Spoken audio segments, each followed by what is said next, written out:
Port Gibson is a rural area just east of Rochester in New York State.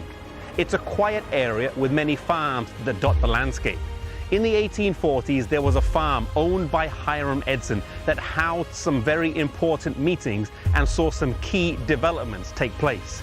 Here, in the quietness of the countryside, let us take a walk down this particular part of Memory Lane.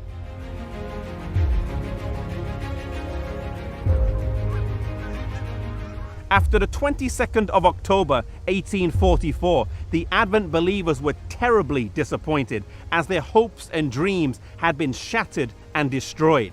Hiram Edson was no different. He was confused as he believed that his study of the prophecies had been accurate, yet Jesus hadn't come. How would they reconcile this? Did they have the date wrong as some had suggested? He didn't think so. The dates and calculations had been solid. Did they have the event wrong? Well, they must have, because Jesus hadn't come. But what else could it mean?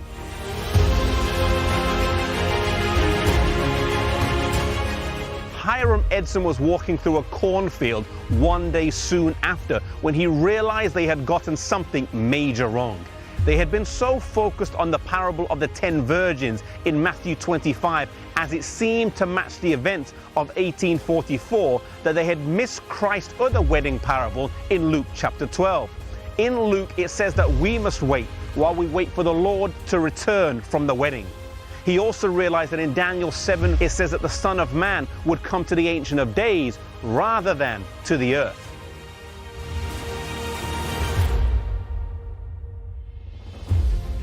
This was a revelation. Later, he would study this out with Dr. Franklin B. Hahn and O.R.L. Crozier, and they would solidify their views on this matter.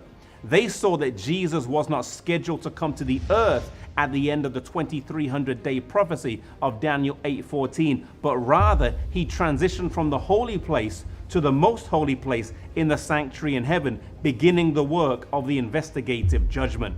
It was Owen Russell Loomis Crozier who wrote the first issue of The Day Dawn in March of 1845 that explained the reason for the delay in Jesus' return and preserved the historicist framework of Daniel 8 and 9.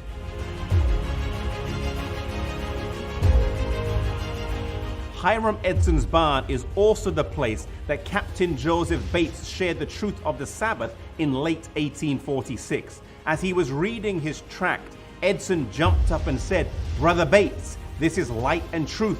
The seventh day is a Sabbath, and I am with you to keep it."